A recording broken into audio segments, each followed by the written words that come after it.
Welcome to I Am a Hebrew, learning biblical Hebrew through the book of Jonah, class number 5. This class is brought to you by the Seattle Kollel, seattlekollel.com, SEA.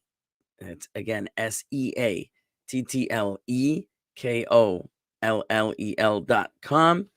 If you'd like to go there and make a tax-deductible contribution to the Seattle Kollel, you can do that. You can visit my website, rabbirafimallet.com. I am Rabbi Rafi Mallet, also known as Everybody's Rebbe. If you would like to join us in the virtual studio for future classes, please email me at rabbirafimallet@gmail.com. If you would like to shop for Art Scroll products and simultaneously support this channel with a commission from any purchases you make, please go to artscroll.com/Rebbe Rafi, REBBIRAFI. If for some reason that link does not work, as some people have informed me that they have had some technical difficulties, please let me know so I can let them know on their end to fix it. It works for me, it works for them. For a couple of people, it hasn't worked, so I want to get that sorted out. In the meantime, feel free to try that link and let me know what happens. RabbiRafiMallet.com. We are streaming not only from my own YouTube channel and on Facebook, but we are streaming also from Jacob Federici's channel. We've been syndicated to multiple channels, which is super exciting. So we are in the book of Jonah, chapter 1, verse 4. Now, I'm going to just add to the screen right now the links page. Now, the links page, let me enlarge it. The links page is linked in the YouTube live chat as a pinned comment. It should also be in the class description. It should also be in the email or WhatsApp message that was sent out to my group. And if you'd like to be on my email list or my WhatsApp group, please email me at rabbirafimallet@gmail.com. Okay, so we're looking at the sheet. You can see I made some updates to it. We're going to click through to the linear translation worksheets. Click on that, click through, enlarge that, share that tab, enlarge this. Not that we need to. Remember, here we have to make a copy. In order for you to write on your sheets, you're going to have to make a copy. You go to File, make a copy. Up here, File, make a copy of Jonah worksheets. Okay. I'm just going to add to the name here class 5 just to differentiate it from all the other ones copies that I make every week. But you make a copy, or you have your copy already from last week. Well, you can't use your previous copy because I updated the original, and the updates will not show in your copy. So you have to recopy it. I'm sorry, that's a little annoying, but I'm updating it as I go. So when we're looking at the worksheet, this was verse 1, verse 2. Last week we did verse 3. It was this doozy, nice long verse. And then now we're getting to verse 4. I'll enlarge this text, see a little better, and make it as visible as possible. Okay. We have a few people with us on the YouTube. We have A, who says Shalom, Shalom A. We have T Bishop. And we have Cookie Monster. Good to see you. Shalom. You're funny. Okay. Any questions or comments before we begin? Now's your chance. And of course, at any time during the class, you are free to interrupt. I'm going to read the verse in Hebrew with the traditional cantillation, the tune, which I left the cantillation marks in. Again, this asterisk is not a cantillation mark. When we get to it, I'll explain why I put a star here. Okay. The verse says this: Vadonai heitil ruach gedola el hayam vayhi sa'ar gadol bayam v'ha'aniya chishiva lehi shaver. And of course, the question is, what does all that mean? before we go any further, there is a lot here that we already learned. And I want to try this week something a little different. Why don't we go and find all the things that we already know? Let's put in the stuff we know and leave out the stuff we don't know, and we'll fill it in. Okay, so let's do the easy stuff first. We'll start with the first part, Va Hashem. We have the prefix Vav and Hashem's name. Okay, prefix Vav, as we established before, means, go ahead, anyone who wants to say the answer. And Hashem. Oh, prefix of and Hashem's name. So Va Hashem and Hashem. And Hashem. Okay. Hatil is new, so we're going to leave that out for now. Ruach is new, so we're going to leave that out for now. But Gidolah, we had Gidolah already. If we go back to verse 2, where God says to Jonah, get up, go to Nineveh, Ha'ir HaGidolah. So we said Ha'ir is the city, right? And HaGidolah, if you have your notes from that week, you may remember what it is. Does anyone remember what Gidolah is? Great or big. Great or big. Thank you, Abigail. So let's put that in. So Hashem something, but I have the this yellow corresponds to the second yellow box here, a great something. So Hashem something, a great something. Okay. El Hayam.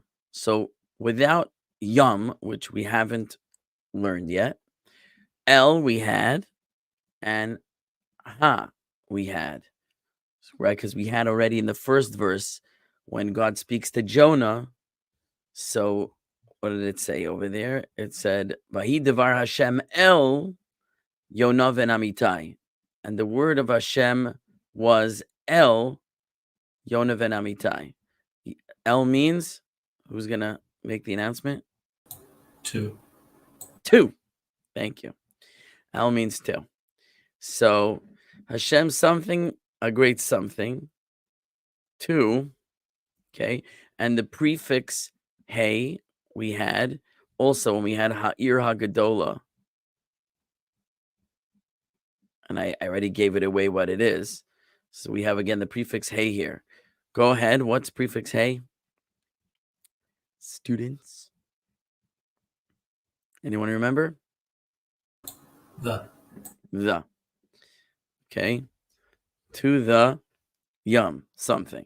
Okay, we'll leave that for now. Some of you might know it, but bear with me. We're going to imagine we're just never seen any of this before, except for what we've seen before. So, and Hashem something, a great something to the something. I'm making great progress here. Vayhi. Okay. So Vayhi we had in the very first verse. Vayhi devar Hashem. Who's gonna let us know what Vayhi is?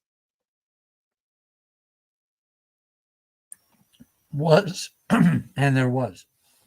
Oh, so someone says, and there was. So you're getting a little ahead.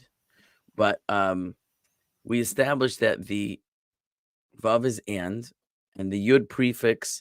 What was our more basic translation for the Yud prefix? Is it he? He or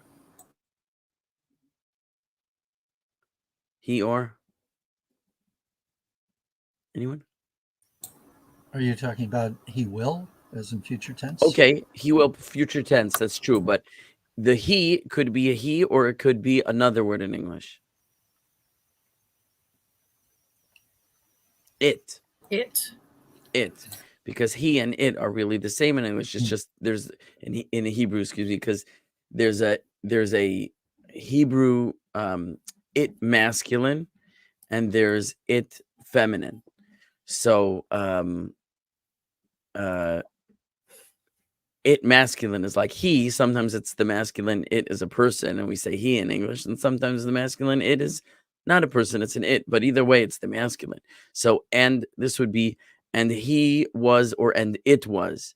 So when once we get to what comes next, Sa'ar Gadol, part of that we know. Let's say Sa'ar we don't know for now, but Gadol we do know. So once we identify what the it is, we'll modify the translation to accommodate. But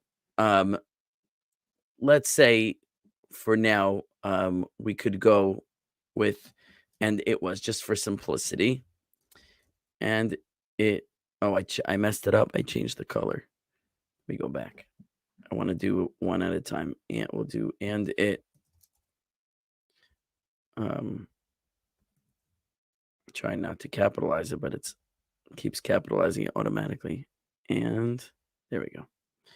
It was. Now we'll get back to it and modify it a little bit, but let's just plug in what we know. Okay, there was a Sa'ar Gadol. Now here we have Gadol, and here we have Gidolah. Just for those who've been paying attention, what's the difference between Gadol and Gidolah? Why are they different? It's the same shoresh. Male or female? Masculine, feminine. That's right. Here Gadol is masculine, and here Gidolah is feminine. Why? Because we learned the rule that the adjective will always match in gender and number the noun that it's describing. So Sa'ar is masculine, so Gadol is masculine. Ruach looks masculine. We said one of the telltale ways to know if a word is masculine or feminine is if it ends with the kamatz hey, like the word Gedolah ends with kamatz hey, or it ends with a taf. That's a sign that it's feminine. There are exceptions, however. We learned one exception was the word ear, city, which we spoke about back in verse 2, which was class 3. Here's another exception, ruach. Now, if Spooky is on the chat, and I don't know if he is, I haven't seen him yet. Spooky has pointed out to me something that the word ruach sometimes is feminine and sometimes is masculine. I was walking around thinking ruach was always feminine because that's what I was taught in school, and in modern Hebrew, that's how it is.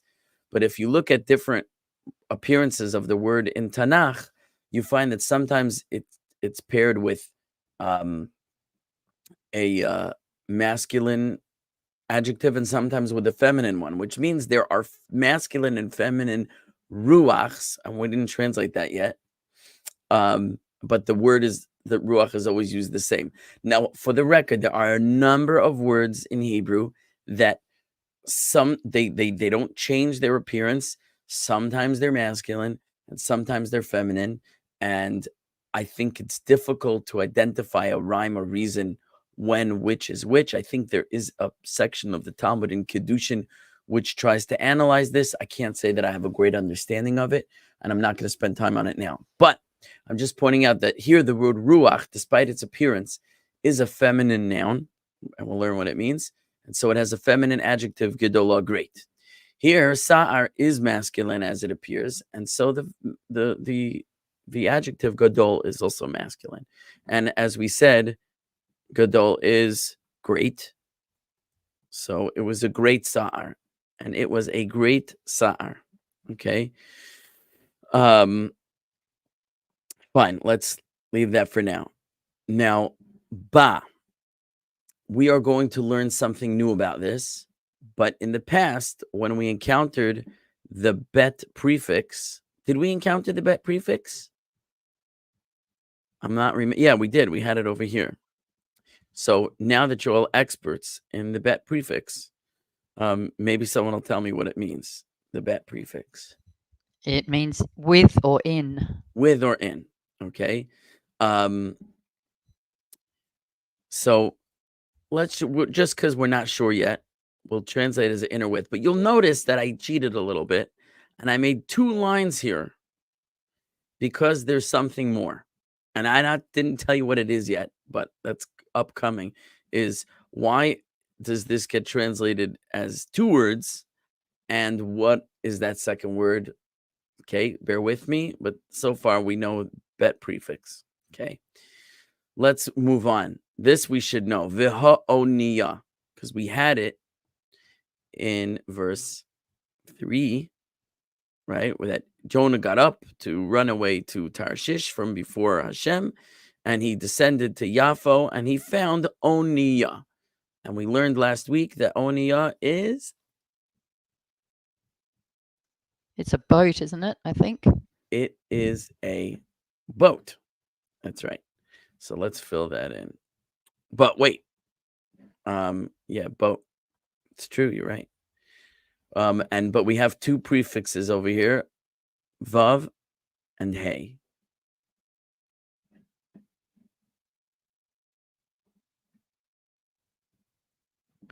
Anyone gonna help me out with the vav and hey?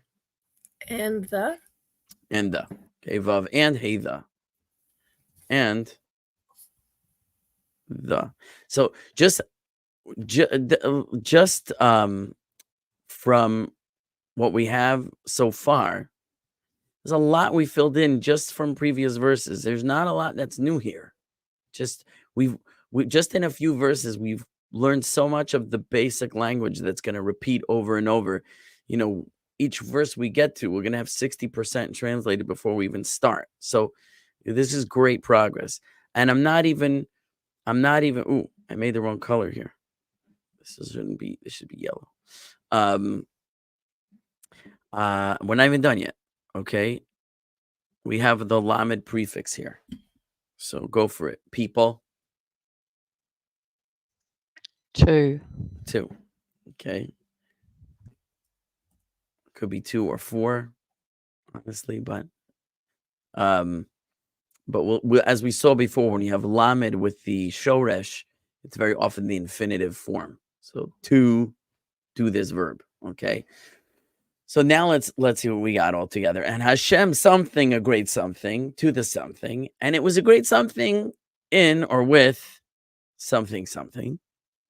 And the boat, something to something. Okay. Not a whole lot of understanding, but the skeletal structure is there. Now, any questions before we continue? Any questions on what we've done so far? Somebody commented here. We have Stephen. Hello, Stephen. It's another Stephen. T. Bishop says, has to be some good reason why Ruach is feminine in some places and masculine in others. Might make a good study. I agree. I don't have a full mastery of it. I know that Spooky's working on it, so he's going to report back. Just a quick question with the vav there. It's got that stress mark that you pointed out. The top one. The one that goes straight down looks like a little eye underneath the vav. Yeah. That's like I said, it's a stress mark. It's an emphasis mark. So how would you say that? I would say it as follows. I'm gonna say it without enunciating Hashem's name, but I'll try to explain why it makes a difference. Okay, there's something you need to know. Do you see? You see right here above the vav in Hashem's name. Talking about Hashem's name a little bit now. Everyone loves that topic. You see this little diamond shape, or if it looks small to you, might look like a dot. Aside from the O vowel that the hey has, above the vav is like this diamond shaped dot. Can everyone see that? So that is a cantillation mark. As I mentioned before, these are the musical notes that prompt the reader how to sing the reading, right? So something about Hashem's name you need to know. We don't pronounce the 4-letter name, okay? The 4-letter name, I have entire videos on this, so I don't want to make this a topic of our class, but it's essentially, it's a contraction of it's from the hey yud hey shoresh, if you will. You know, the state of being verb. God's name is a contraction of past, present, and future. Haya, which means the past. Hoveh, which means the future, the present rather. And Yihya, I should say it differently. Haya means was. Hoveh means is in the present, and Yihya means will be. Was, is, will be. It's the concept of God being transcendent of time, omnipresent in all places and times, omniscient. It encapsulates God's transcendent nature, and that He is the source of all existence. All existence emanates from Him, as Maimonides points out, that God is the only essentially existing thing. Everyone else's existence is dependent, Our existence is dependent on God's existence. Without God, we don't exist. If God, so to speak, would cease to exist, so would everything else, because we only exist as an extension of his existence. But his existence is essential, and that all that is part of what this name encapsulates. But everyone has to understand that a name is not a definition, because God is not defined by his name. God has no definition, but so to speak, by definition, our concept of God is one that is unbounded and unlimited. A name, in as much as a name expresses a concept or an idea, is itself a limitation, an idea. So we have to understand that God's name is not essential to him either. It's just something that he reveals to us for us to relate to him. But behind that name is an infinite essence that we cannot comprehend or fathom. Okay, just that's important to note. Now, this name, though it's vowelized, is not meant to be pronounced as it's vowelized. These letters here are place markers for the name that we do pronounce. And if you're paying attention when I said the verse, so you heard that name. And that is, I'll sort of break up the syllables, so I'm not saying the name. The name of God that we say in place of the tetragrammaton, this 4-letter name, is we say Adonai, okay, which is from the word Adon, meaning Lord or Master. That's essentially the meaning of it. But you'll notice that the vowels are the vowels of the word Adonai. Okay, it happens to be because the vav prefix comes before the a gets shifted over to the vav. So it's va. This would be pronounced va do noi. Okay, but you have to imagine the yud is in place of the aleph of a do noi. The hey is in place of the dalid. That's why the hey has the o vowel, and the vav is in place of the nun. That's why it has the kamatz, noi, right? And the final hey is in place of the yud. This is extremely deep. There's very, very deep Kabbalistic secrets here. The Ramban speaks about this, Nachmanides, the verse, I don't know the chapter and verse offhand, but the verse where God is speaking to Moshe and he says, what's your name? And he tells him, I shall be what I shall be. And the word for I will be is Ehyeh, which is a reconfiguration of the letters in God's name using the aleph from the aleph name and the yud, which is the final letter of the name. And it's very deep. I can't go into it, but I want you to see, before I answer Stephen's question, that the letters here are just placeholders for the name that's spelled aleph, dalet, nun, yud, do, noi. And so the vowels here are the vowels of that name. That indicates to you that's the name that's enunciated, although we meditate on these letters. When we say that name, we have this in mind. And this concept that I described to you of God being transcendent and the origin of existence and the only essential existence, and all existence emanates from him, and past, present, future, he's above and transcendent of all time. And there's many more meanings there, but we're supposed to be thinking about that. So the text produces that name for our eyes to see and our mind to contemplate, while our lips pronounce the word meaning Lord. This is the ineffable name. It's the unpronounceable name.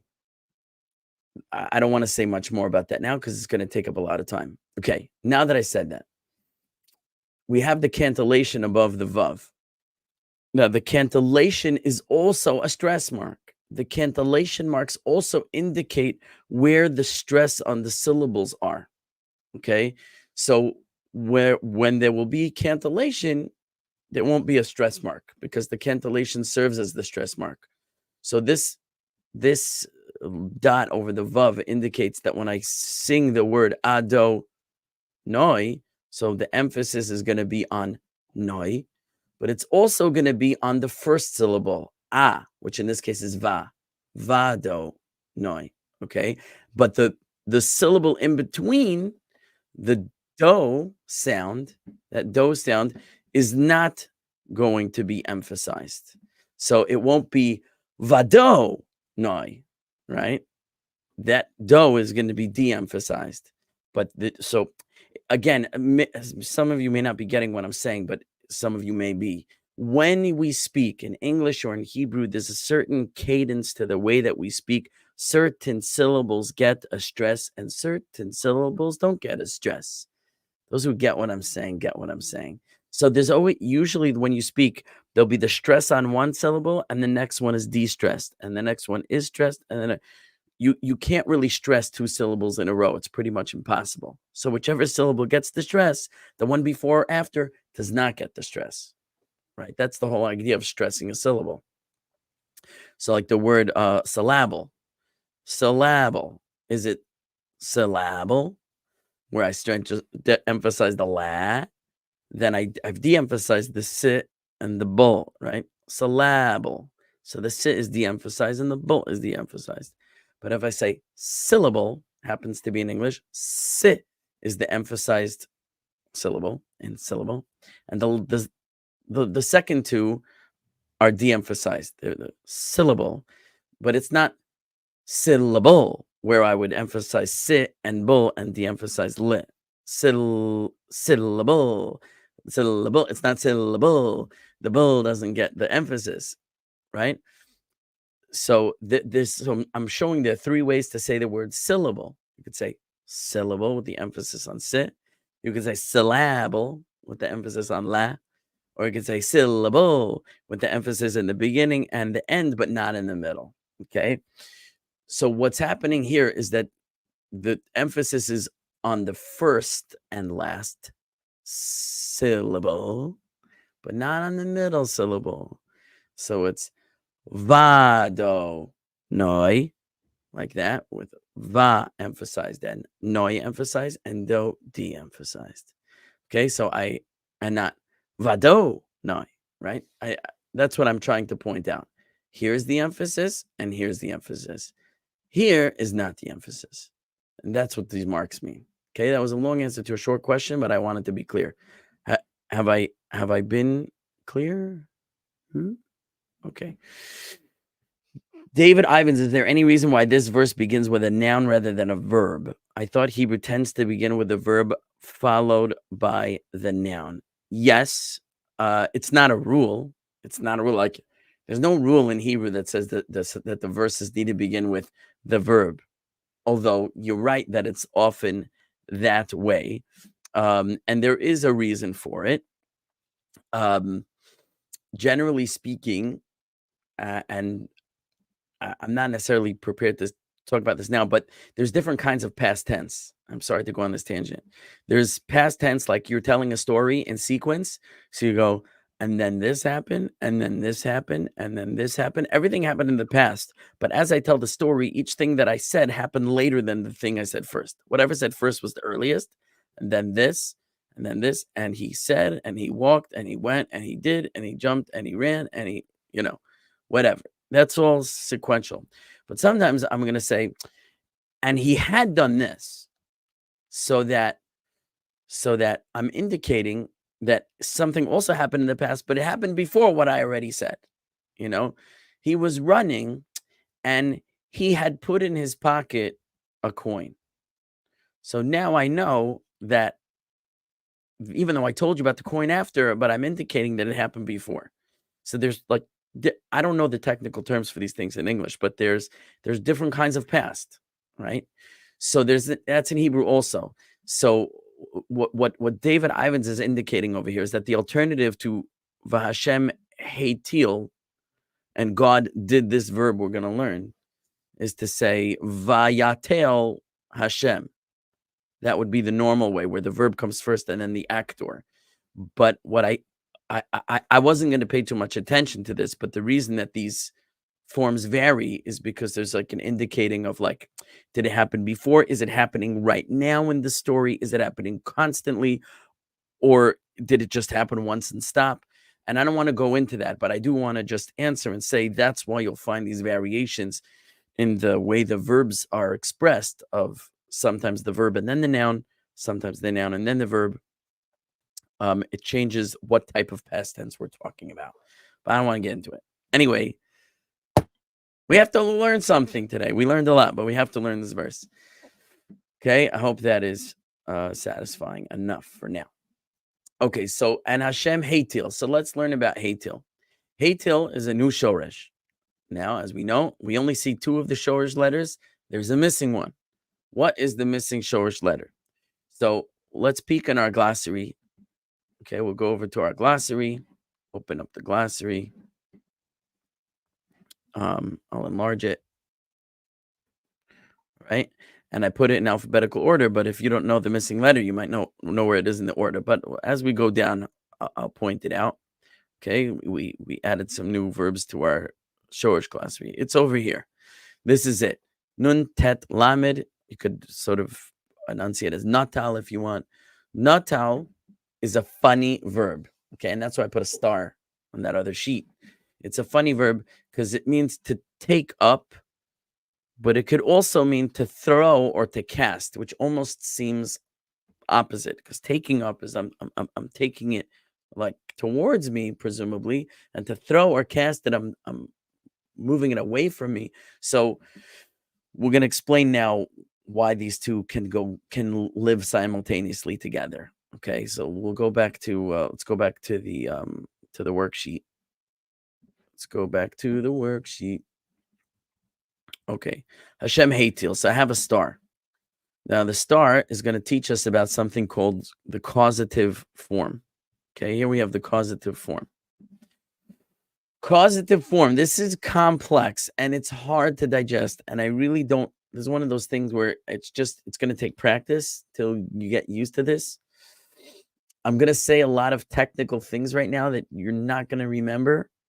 But as we get to it again and again, and I remind you, remember this. Remember we talked about this once. It'll start to coalesce in your mind.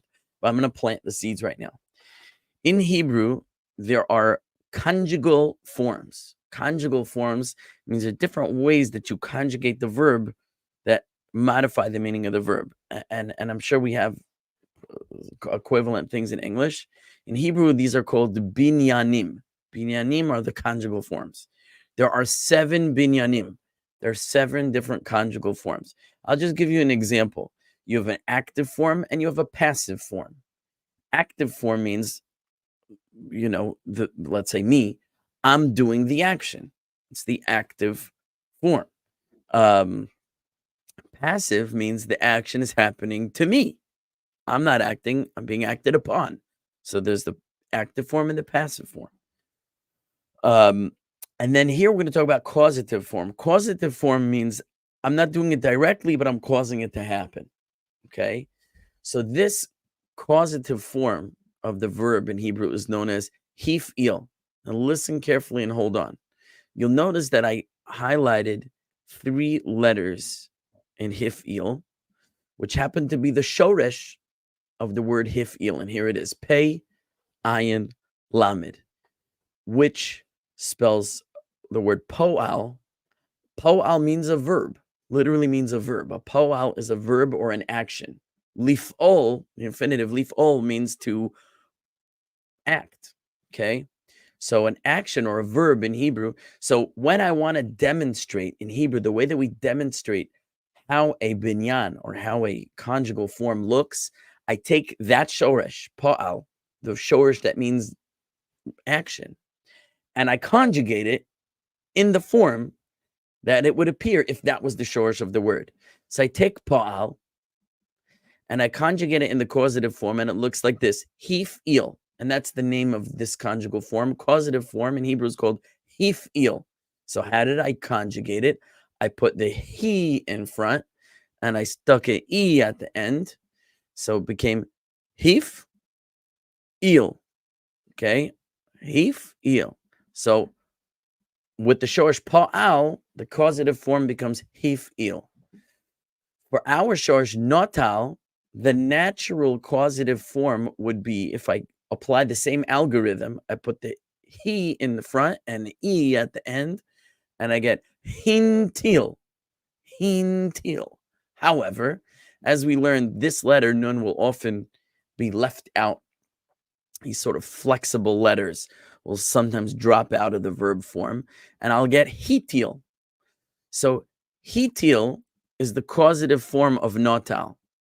Okay, we'll see where I'm going with that. And hatil that we have in our verse is an alternative vowelization of the causative form. Hetil and hatil, to my knowledge, mean the same thing. I'm not aware that there's a difference between hetil and hatil, but maybe there is, but it's too subtle for this discussion. So the point I'm making is that hatil here is causative of notal. So since notal in its active form means to take up, like we have Orthodox Jews will take up the 4 species on the festival of Sukkot. We take the lulav, that's the palm branch, the etrog, the citron, the hadassim, the myrtle branches, the aravot, the willow branches, and we bundle them together and we take them up. And that is a commandment in the Torah that you shall take up the 4 species on the festival of Sukkot on the first day. So when we make the blessing before performing this act, we say, "Blessed are you, Hashem, our God, King of the world, who sanctified us with our commandments and commanded us al nitilat lulav, on the taking up of the lulav, the palm branch and its accompanying species." So nitila, taking up. Now some people have this question: when I wash my hands ritually, Rabbi, for us Jews, and we make the blessing on the washing of the hands, it's al nitilat yadayim. We're blessing over the taking up of the hands. Nitilat doesn't mean washing of the hands; it means the taking up of the hands. So what's with that? So there's two understandings there. Number one is that you're actually supposed to lift up your hands after you pour the water over them. You're supposed to lift up your hands to heaven. It says as though you are receiving a gift. You know, you could imagine that God is bringing down some spiritual blessing and you've sanctified your hands to be able to receive them. And you're actually supposed to physically raise your hands when you say this blessing. Blessed are you, Hashem, our God, King of the world, who sanctified us with its commandments and commanded us to take up the hands. You actually lift up your hands. But why do you do that? It's also representative of the fact that through the washing of the hands, we've elevated our hands spiritually to be able to perform the duties that we'll perform with our hands, the taking up of the hands, the elevating of the hands. So, notal, taking up. But if I put it in causative form, hatil, I mean, I'm causing it to be taken up. So I'm not myself taking it up. I'm making it be taken up. So this is translated as casting, because like, imagine like, when you think of casting, what do you think of? Like casting a line. You know, the fisherman, what does he do? Cast a line, what does he do? He makes that fishing line go way up in like this arcing angle. He causes it to go up, right? That's the idea of hatil. Now, in speaking of, we're not speaking of it, but we are speaking of it. Modern warfare in Israel, where you have rockets coming into Israel from Gaza, from the Palestinian territories. A rocket in Hebrew, in modern Hebrew, is called a teal, because it's a projectile. It goes up in an arc. So it's being caused to be taken up, if you will. It's caused to move upwards. So that's why the causative form means to like cast something. It's like throwing it upwards in an arc. Okay. So although there are some differences of opinion how to translate it here, I don't want to take the time because we're running out of time. But Hashem did what? Hatil. He cast, caused to go up, if you will. A great ruach. Now, what is a ruach? A ruach is a very easy Hebrew word. So if somebody knows the definition of I have to, we're on the right tab. If someone knows the definition of ruach, I'll let you call it out. Wind. Wind, good. Ruach is wind. If you look in the glossary, and by the way, the Quizlets have all been updated. So you can find these words in the Quizlet, which is linked on the links sheet, and you can practice all these words. Also, I put on the sheet there on the glossary, it also means spirit. Ruach could also mean spirit. So not just physical wind, but also a spirit. Fine. Hashem cast a great wind, El Hayam, to the Yam. Now, if anyone knows what Yam is, I'm gonna yum yum yum in my tongue. I hope not. I hope you don't have a yum in your tongue. If you know what yum is, I'll let you call it out now. Day? Oh, close. Yom with an O water. sound Pronunciation. is there. And because I was saying with the Ashkenazic pronunciation, the comment says like an O sound. It's almost like an O sound. Yom. So it sounds like Yom day. But let's say I would say it with a Sephardic pronunciation. Yam. So, Anyone know what yam water. is? Water. Someone said water. Yeah. So mayim is water, but you're close. And obviously there's a relationship between yam and mayim, but more specifically, yam is Sea. sea. Sea, Yeah. this sea. So to the sea. Now, in the glossary, you'll find that yam also I defined as west, because directionally, when in the Tanakh, when the west is referred to, it's often refers to as yam, because the sea was to the west of the land of Israel. So the direction of the sea, yam, was a synonym for west. So here it means sea, but it also, the same word could mean west. Just pointing that out because we're learning the word. Those are two meanings of this word, sea or west. Fine. Starting to come together. Hashem cast a great wind to the sea. And it was a great sa'ar. Okay. Sa'ar is a hard word. It's not a super common word. And just for the sake of acknowledging that it's hard, we'll go to the glossary for this one. Okay. We'll go to our green words here. Sa'ar. I'll enlarge it. Okay. Sa'ar, as you can see here, it's in alphabetical order.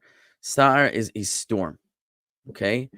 Now there's a difference between that. You'll see sometimes sa'ar and sometimes se'ara, the feminine form, se'ara. Sa'ara, se'ara, sometimes masculine, sometimes feminine.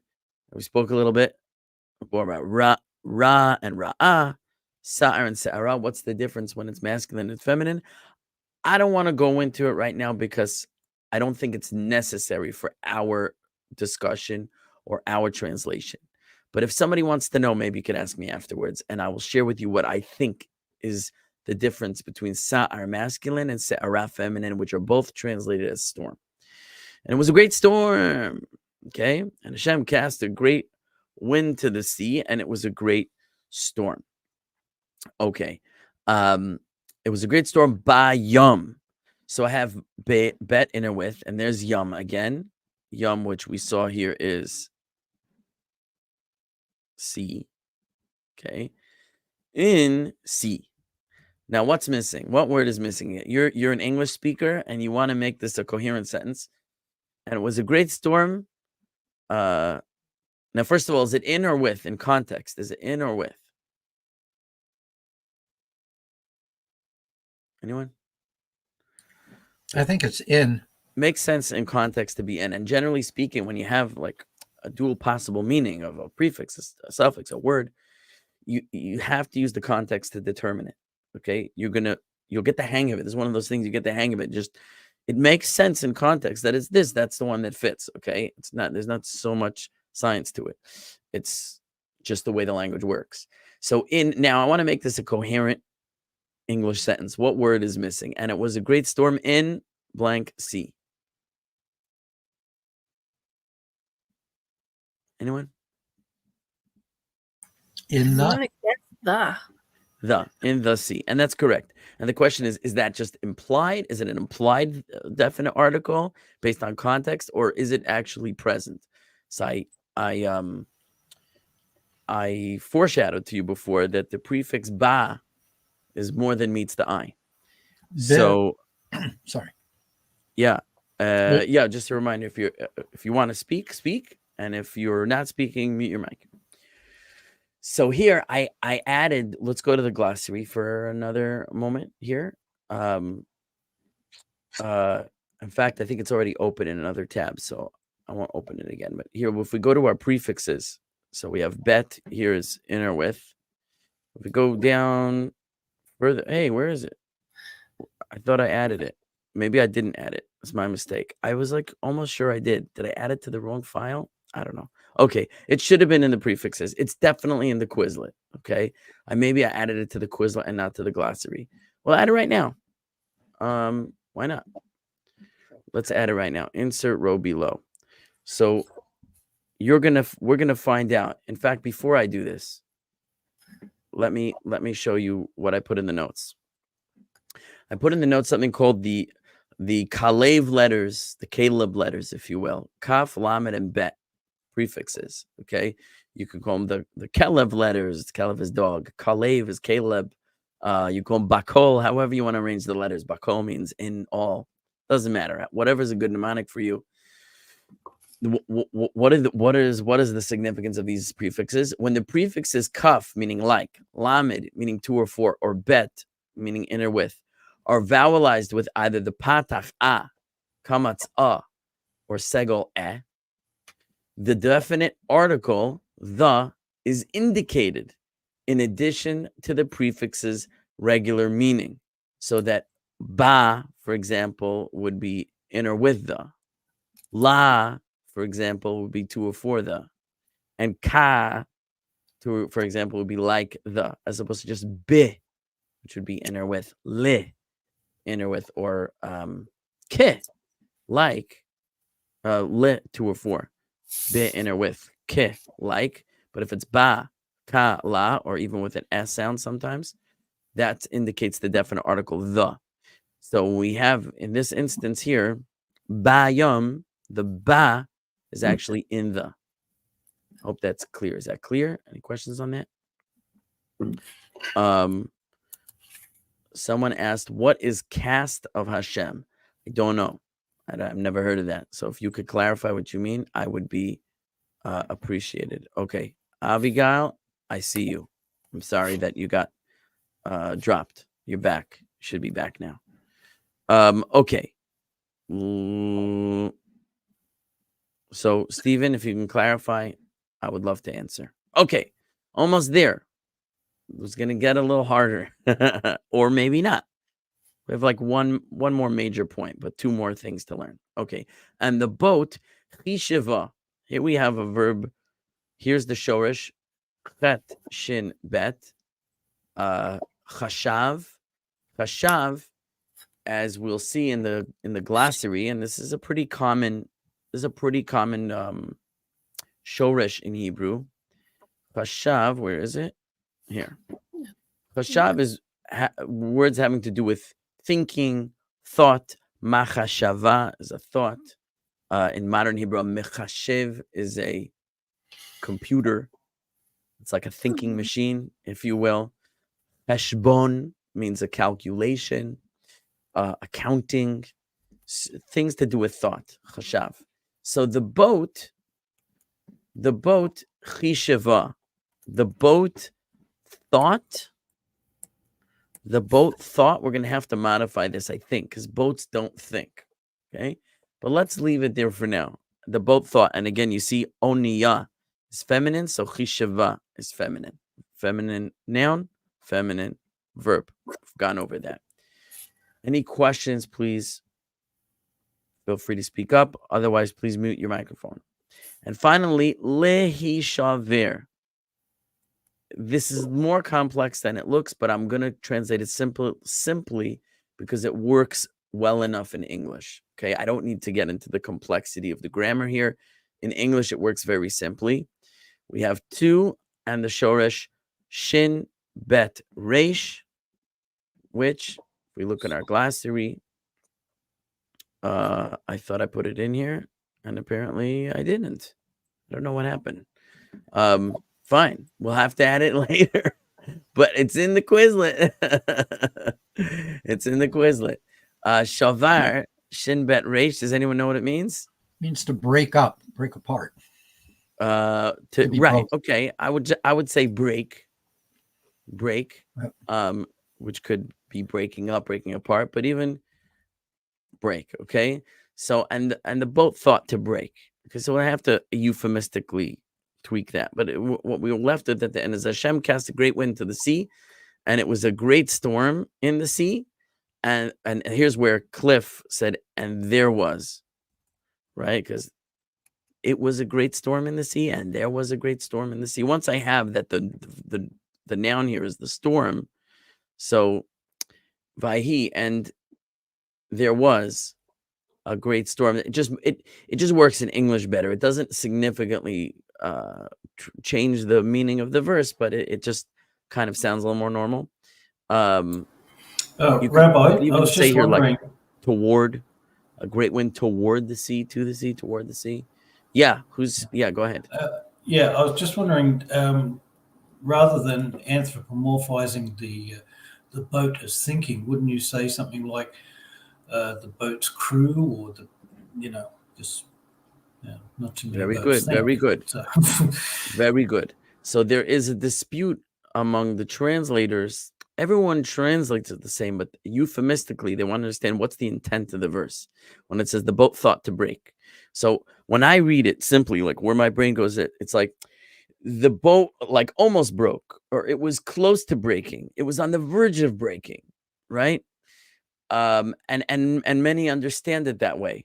Or I was thinking thought to break is that, like you're saying, the sailors on the boat thought that it was going to break. They thought the ship was going to break apart. Okay. So that's essentially here. I put in the notes some different meanings of some different translations of hitil here, which we said is the cast. We have from the Aramaic translation, arim, raised up. God raised up a wind. Hisia or himshich means to cause, to move, or to draw. Okay, be that as it may, it doesn't make a huge difference. Chishava, we have the Aramaic translation ba'aya, which means desired or sought. The boat, it's like saying the boat wanted to break or sought to break. It's like sometimes you're under so much pressure that rather than fight off the pressure, it's so hard that it's easier to just collapse than to fight against. That was the degree to which the storm was besieging the boat. The boat was under such pressure that it sought to break. Like that would have been a release of the pressure. It's very sort of dramatic imagery. Rashi said nidmit, which means it seemed. Chishava, it thought to break, means it seemed like it was going to break. It seemed that way. It appeared that way.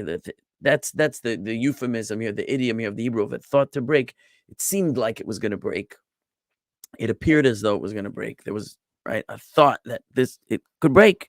And others like Radak say it was the boat is a euphemism for the sailors on the boat. The sailors thought that the boat was going to break. So that basically one other English translation that might be good here, or might be applicable, I don't know, is something that threatens to break apart, like the word threaten. Like it threatened to break apart. It's kind of like the way it right. Right. It was like coming close to that point. So that's what's described as the thought, like the intent, like it's moving in that direction without having actually, as though it was planning to do it, it was on the horizon, on the cusp. So that's that brings us to the end of the verse. And Hashem cast a great wind toward the sea, and there was a great storm in the sea, and the boat thought to break. Okay. So I'll take any questions now on that or on any. Why did I take myself out of the stream by mistake? That's what I did. Okay.